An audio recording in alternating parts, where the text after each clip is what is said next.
Populasi Israel adalah 9 juta. Musuh utama Israel, Palestina, Iran, Suriah, dan Lebanon jumlahnya hampir sama, yaitu 120 juta orang. Ini adalah daerah terpanas di planet. Sepanjang kurang dari 70 tahun, terjadi 10 perang skala besar. Israel memasuki perang pertamanya sehari setelah mendeklarasikan kemerdekaan pada tanggal 15 Mei 1948. Tentara 5 negara Arab menyerbu wilayah negara yang baru terbentuk dan menolak keberadaannya. Perang Sinai, Perang 6 Hari, Perang Yom Kippur, dan Perang di Lebanon, antara lain, bukanlah hal yang mengejutkan. Seperempat dari anggaran Israel dialokasikan untuk pertahanan. Israel hidup di garis depan. Menurut statistik, setiap minggu negara ini memasuki konflik militer. Oleh karena itu, Israel membutuhkan sistem pertahanan modern terhadap ranah rudal dan drone musuh. Tapi bagaimana program laser militer lahir di Israel? Mengapa muncul pertama kali? Iron Dome.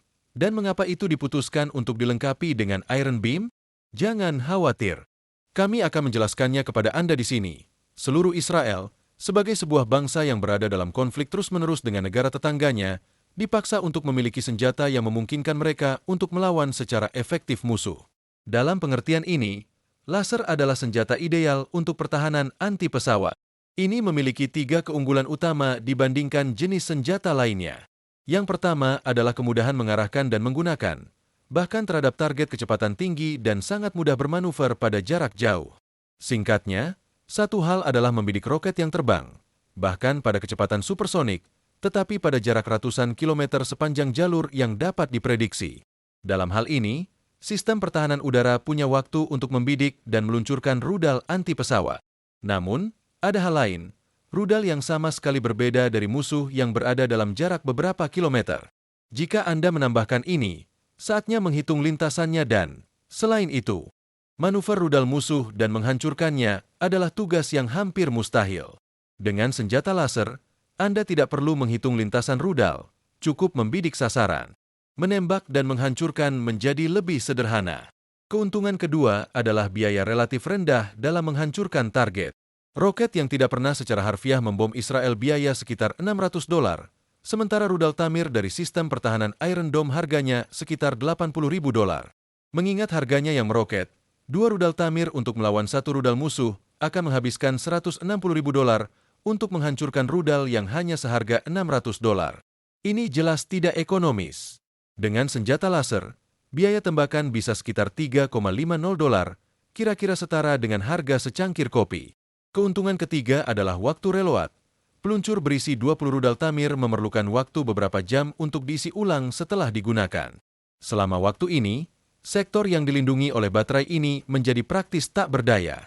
Sebaliknya, laser dapat aktif sepanjang waktu tanpa perlu diisi ulang. Kata lain, Israel tidak seperti negara lain yang membutuhkan sistem pertahanan sisi udara. Oleh karena itu, para spesialis Israel mengambil alih masalah tersebut, laser tempur.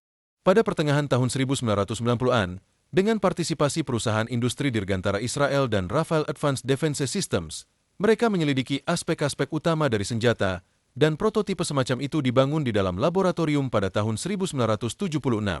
Laboratorium menguji yang pertama laser gas dinamis dengan daya sekitar 10 kW. Kemudian, pengembangan sistem dimulai. Berdasarkan hasil pengembangan, para ahli telah menetapkan bahwa laser tempur dengan fitur pertahanan rudal hanya bisa diciptakan di masa depan yang jauh dan hanya dalam keadaan yang menguntungkan. Ini tidak salah. Kedua, mencoba membuat senjata laser dari Israel dilakukan 20 tahun setelahnya. Pada pertengahan tahun 90-an, di bulan Juli tahun 1996, Amerika Serikat dan Israel sepakat untuk mengembangkan proyek bersama untuk kompleks laser energi tinggi bergerak. Proyek ini menerima sebutan resmi, MTH Mobile Tactics Energi Tinggi Laser. Tujuannya adalah untuk membuat kompleks laser pertahanan rudal jarak pendek. Kompleks ini didasarkan pada laser kimia yang menggunakan deuterium fluorida. Saya berasumsi bahwa produk ini akan berkembang daya hingga 2 MW. Daya ini cukup untuk menghancurkan peluru artileri dan roket tanpa pemandu di penerbangan. Pada saat yang sama, laser itu sendiri membutuhkan serangkaian peralatan tambahan untuk memastikan kinerjanya. Solusi dari misi tempur yang ditugaskan ke pengembangan proyek disertai dengan kesulitan besar. Tanggal akhir untuk berbagai tahapan terus berubah. Meskipun selama tes tahun 2000 hingga 2001 kompleks itu berhasil menghancurkan 28 rudal tanpa pemandu dan 5 peluru artileri yang bergerak. Kemenangan balistik dalam penerbangan tentara tidak disukainya. Karena kompleksitasnya yang tinggi dan biaya tinggi. Oleh karena itu pada tahun 2005, Israel mengundurkan diri dari proyek dan beralih ke pengembangan sistem pertahanan kipat anti-rudal Barcel, lebih dikenal seperti Iron Dome, yang menghancurkan target dengan bantuan rudal pencegat. Sekarang, setelah yang lain, upaya ketiga dilakukan 20 tahun kemudian untuk membuat senjata laser. Pada tahun 2014, perusahaan Rafael System mempresentasikan proyek baru dari sistem pertahanan rudal yang disebut keren Barcel atau sinar besi. Saya berasumsi itu akan menjadi sistem seluler yang mampu untuk menyerang target udara berbagai jenis dengan bantuan sinar laser. Tujuan dari kompleks ini bisa jadi roket, proyektil, dan drone. Kompleks Iron Lightning mencakup 2 truk dengan kontainer yang memiliki sistem laser menggunakan laser solid state daya tinggi untuk mendeteksi target. Diberikan dengan sendirinya, stasiun Radpos Komando bertanggung jawab atas interaksi komponen kompleks.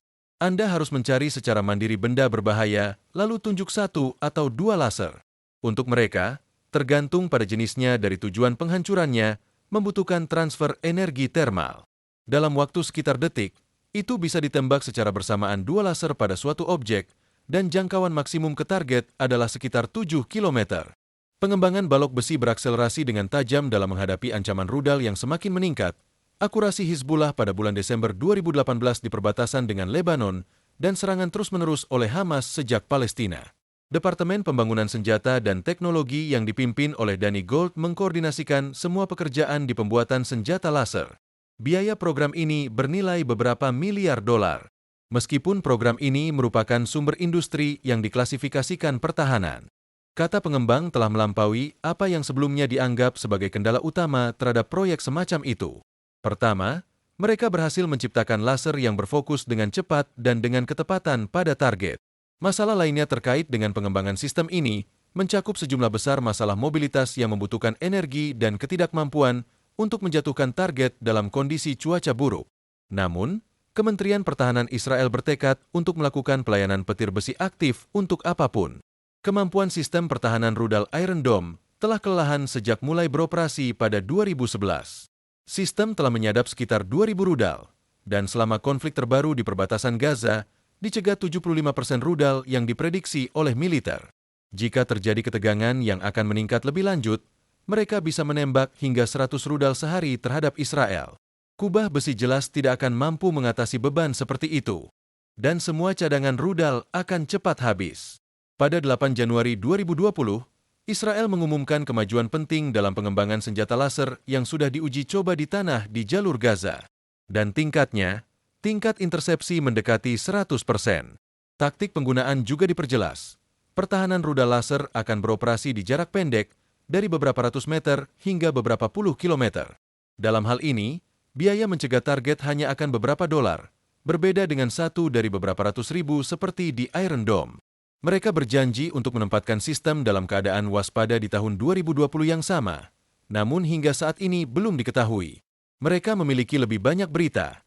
Diyakini bahwa ini disebabkan oleh kerahasiaan program ini. Sistem akan menjadi yang kelima dalam program pertahanan rudal Israel. Klaim Israel, yang bersama dengan petir besi, sedang menguji 2 sistem tempur lainnya. Laser yang pertama dirancang untuk dipasang di truk atau kendaraan lapis baja, dan harus memberikan perlindungan untuk unit dalam radius 3-4 km dari serangan roket, mortir, dan kendaraan udara. Pengujian mereka di lapangan akan dimulai pada 2025. Sistem kedua dimaksudkan untuk dipasang pada pesawat angkut seperti Hercules dan dirancang untuk mencegat rudal di atas garis awan. Tes Anda juga dijadwalkan pada tahun 2025. Israel telah menunjukkan video pengujian sistem udara serupa. Dilaporkan bahwa laser dapat bekerja dalam kondisi apapun meteorologi, yaitu kabut tidak akan menjadi hambatan bagi Israel untuk kembali menegaskan reputasinya sebagai salah satu pengembang utama sistem persenjataan modern. Negara kecil ini telah berhasil mengatasi tantangan militer berhadapan dengan kekuatan yang jauh lebih besar. Dengan sistem para pemodal yang jauh lebih besar, beritahu kami di bagian komentar, apa pendapatmu tentang sistem pertahanan laser baru ini? Sampai jumpa lain waktu.